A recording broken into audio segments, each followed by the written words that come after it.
Hi there, Trisha here, and I wanted to go over the trade that I took today. I used two setups, one off a longer tick chart, one off a smaller tick chart, but always require drilling down to the smaller tick chart for entries. Entries off the smaller tick chart will keep our entries tight and our stops tight, and that's what I like. Not a big risk when I'm taking a trade.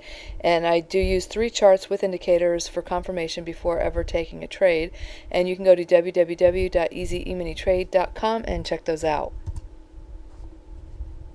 I wanted to show you, this is our daily chart, and I've drawn some trend lines on here. So we've got pretty good resistance above us here. This is today's bar right here, and we have pretty strong support where I've drawn the other trend line.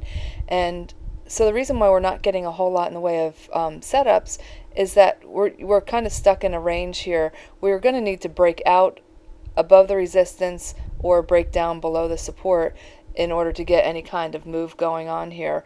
As long as we're just consolidating here, we're just going to have to take, what little bit we can out of the market and, just be patient.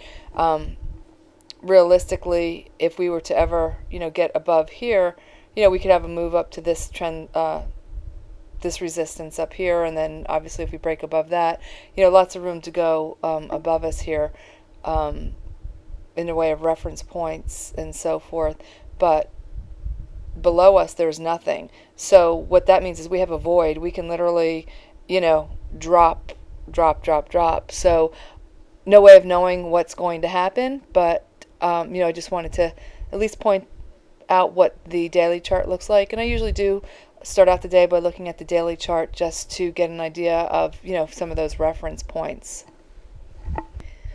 This is the monthly chart. I just wanted to show you that as well. And you can see the support line that I drew here.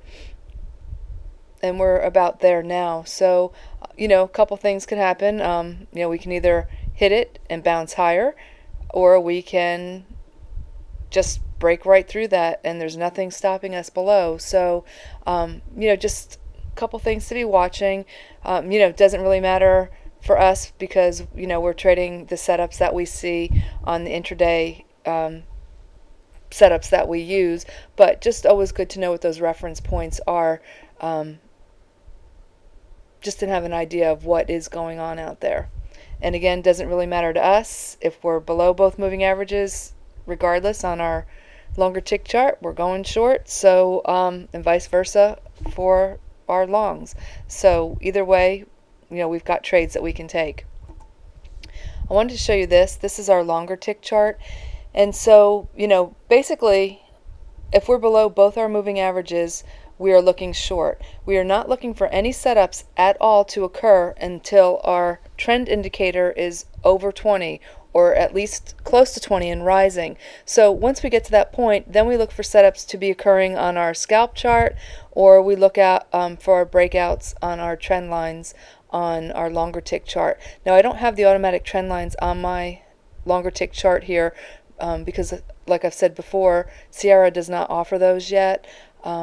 So I have to hand draw them in, and I did not hand draw those in on this particular chart that I'm showing you.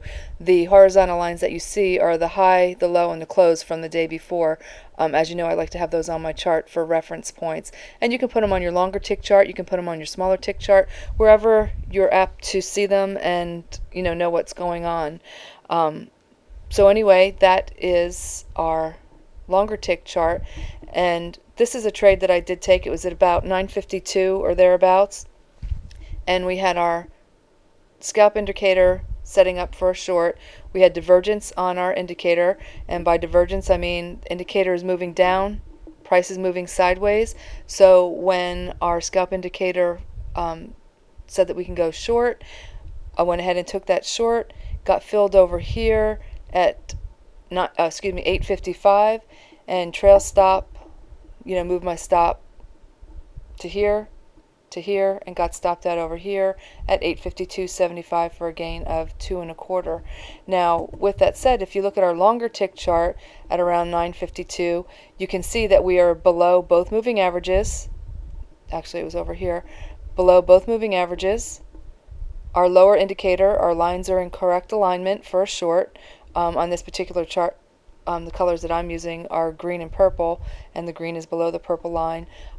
So we are good to go short, and you would check your trend indicator. That was over 20, and so we are good to go with this scalp trade setup. So I took one trade today, and I used 2 setups, but today the trade that I took was off the scalp setup, and that was a gain of 2 1/4. So there you have it, and I will see you tomorrow.